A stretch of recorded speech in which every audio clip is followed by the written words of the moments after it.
Ayos ko.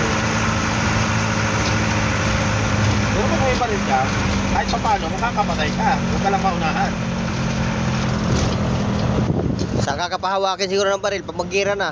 Eh paano mo hindi ka marunong? May baril sa atin yun, paluwa ng atin. Okay na yan, gagawin na yung baril-baril.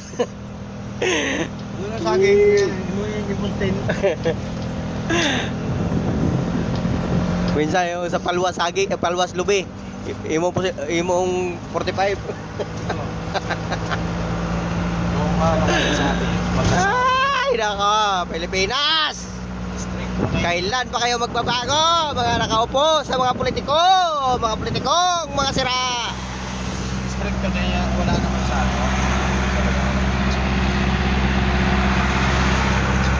Politisyan, mga politisyan. Imbis maglingkod sa bayan, naglingkod sa pera. Kahit sino mo upo dyan. Kasi kung talaga maglilingkod sila, kahit anong posisyon nila sa gobyerno. Kung maglilingkod sila ng ano. Hindi, dahil na. Silaw ng pera. Pera ang bubuhay sa mga tao dito sa Pilipinas. Kita lang ng pera eh. Kala ko, hindi. Ayo, pag wala kang pera,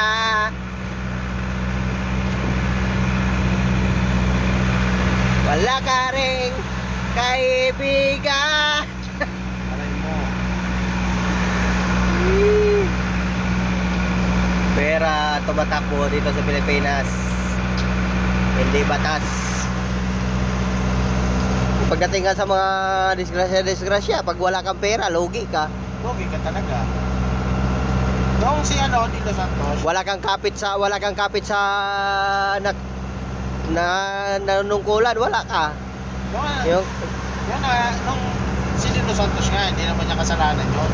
yung sa IDSA. Oo. Nung sa okay pa yung usapan nila.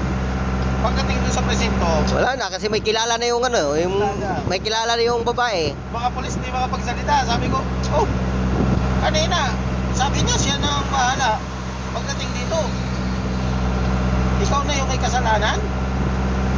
Tingin-tingin lang sa akin nag-iimbestiga eh.